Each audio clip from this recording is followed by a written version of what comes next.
Hey, freaks! This episode of the podcast is brought to you by NatureBox.com. NatureBox is a fantastic company for healthy, delicious, and nutritious snacks.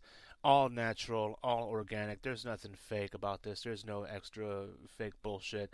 There is no high fructose corn syrup, no added sugar, no trans fats. It's all natural. It's all good. And one thing I'm enjoying now is the toasted sesame sticks. Those are fantastic. Santa Fe corn sticks are very good. The um, zesty noodle crunch is fantastic.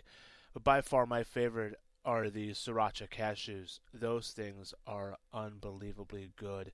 They have just that right amount of kick that isn't too overempowering, or that isn't overempowering. NatureBox, it's a great company, and I have a great deal for you. Yes, you, the one listening to this right now, you. Um, Here's what you do: go to naturebox.com, and when you sign up, use the coupon code SHARE10OFF, and that will get you $10 off of your first box. That coupon code is SHARE10OFF.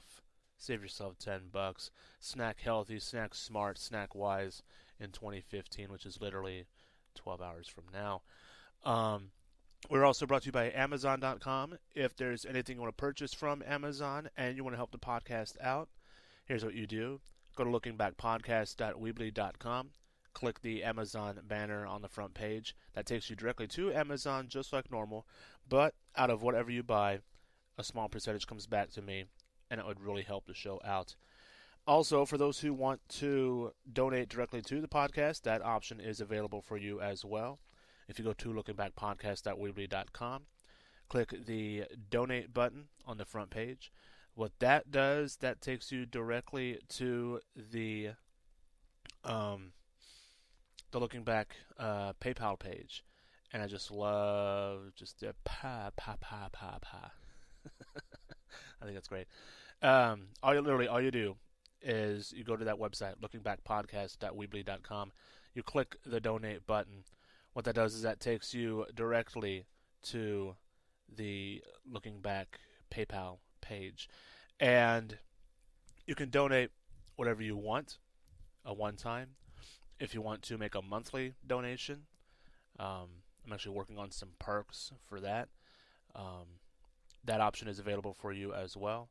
And it's just a great way to help the podcast out. And if you believe in what I'm doing, and if you like what I'm doing and you want to show your support, that's another way to do it as well. So again, looking back podcast at weebly.com. All the links will be in the description box below.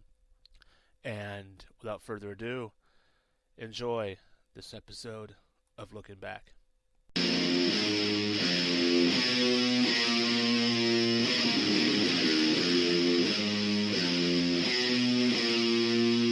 There goes the neighborhood.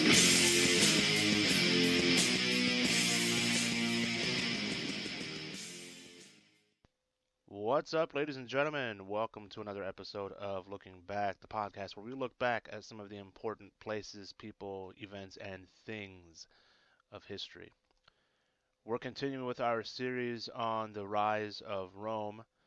When we left you last time, we were just about to talk about the triumvirate.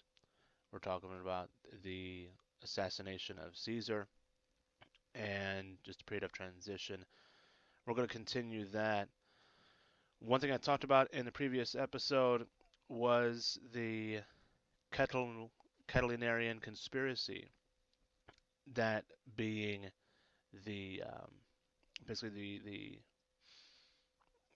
attempted overthrow of Rome, of the power in Rome.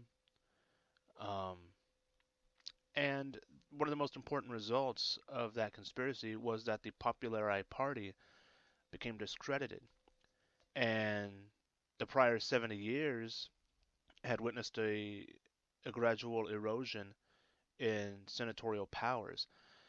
The conspiracy was violent, and that violent nature, in conjunction with the Senate's skill in disrupting it, did a great deal um, to repair the Senate's image.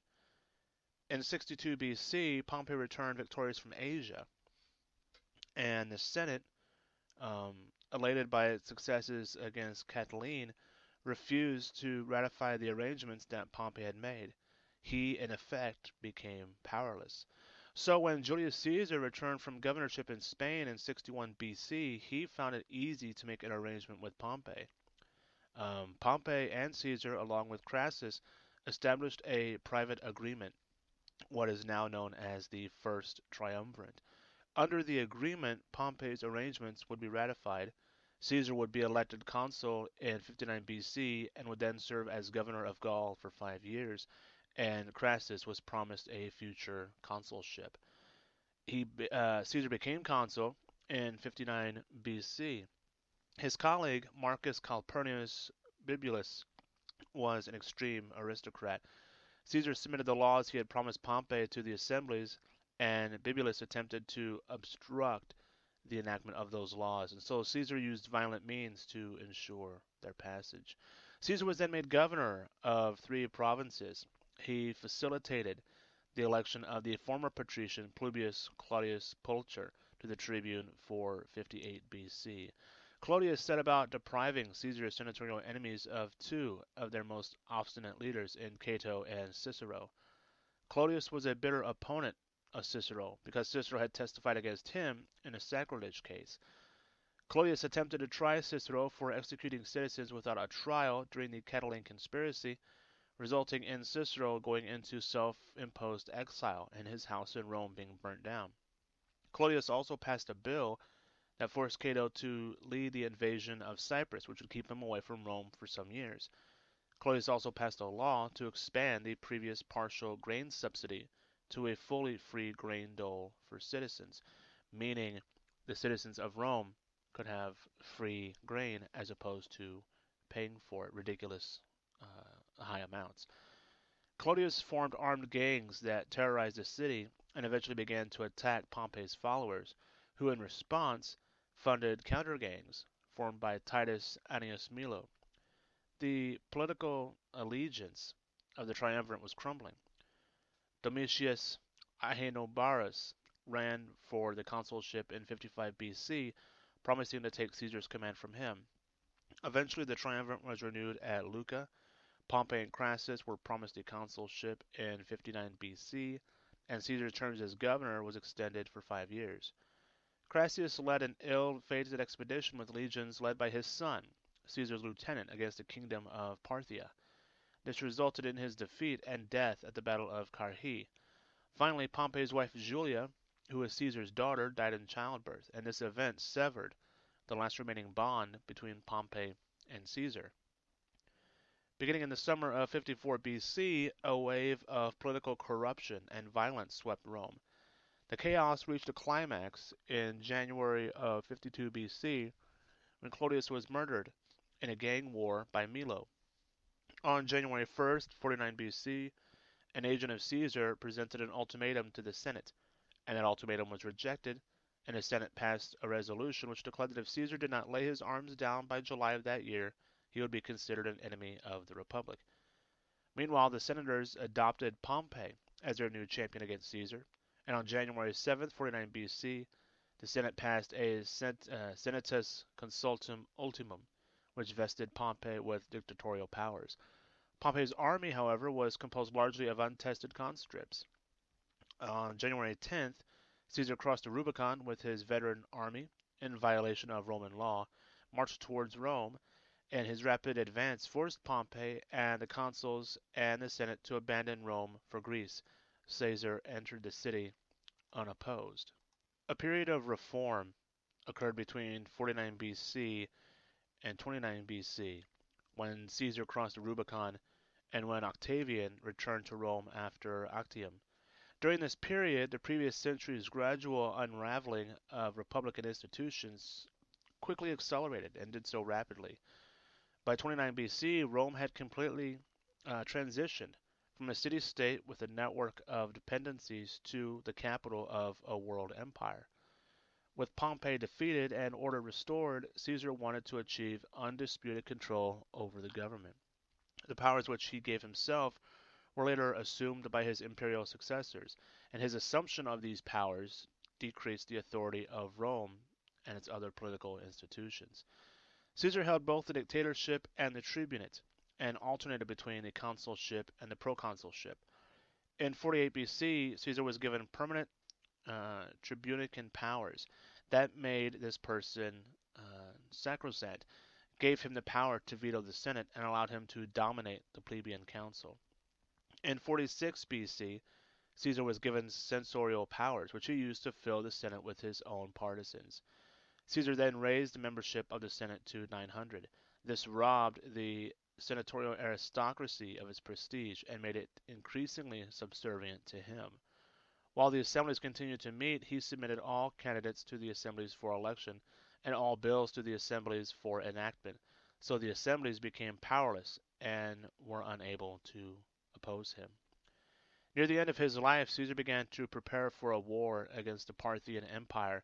Since his absence from Rome would limit his ability to install his own consuls, he passed a law which would allow him to appoint all magistrates in 43 BC and all consuls and tribunes in 42 BC. This transformed the magistrates from representatives of the people to representatives of the dictator. And in March 15th, 44 BC, Caesar was assassinated, and the assassination was led by Gaius Cassius and Marcus Brutus. Most of the conspirators were senators who had a variety of economic, political, or maybe personal motivation for carrying out the assassination. Many were afraid that Caesar would soon resurrect the monarchy and declare himself king. Others feared loss of property or prestige, as Caesar carried out his land reforms in favor of the landless classes. Virtually all of the conspirators fled the city after Caesar's death in fear of retaliation. The civil war that followed destroyed what was left of the republic. After the assassination, Mark Antony formed an alliance with Caesar's adopted son and grandnephew, Gaius Octavian. Along with Marcus Lepidus, they formed an alliance known as the Second Triumvirate, and they held powers that were nearly identical to the powers that Caesar had under his constitution. As such, the Senate and assemblies remained powerless even after Caesar was assassinated. The conspirators were then defeated at the Battle of Philippi in 42 BC. However, eventually, Antony and Octavian fought each other in one last battle. Antony was defeated in the naval battle of Actium in 31 BC. He committed suicide with his lover Cleopatra in 29 BC, and Octavian returned to Rome as the unchallenged master of the empire, and he later accepted the title of Augustus, meaning the exalted one. We're going to stop right there. When we come back on the next episode, actually, we'll get into the military of Rome and also the politics, the culture, and just some really interesting stuff. I know I said that in the last one. I didn't mean it this time. But thanks for listening. I really appreciate it. And remember, next time we'll get into the military of Rome and the structure and all that good fun stuff. So again, thanks for listening. Really appreciate it. And until next time, take care of yourself and each other. That's the end of my show. Donk.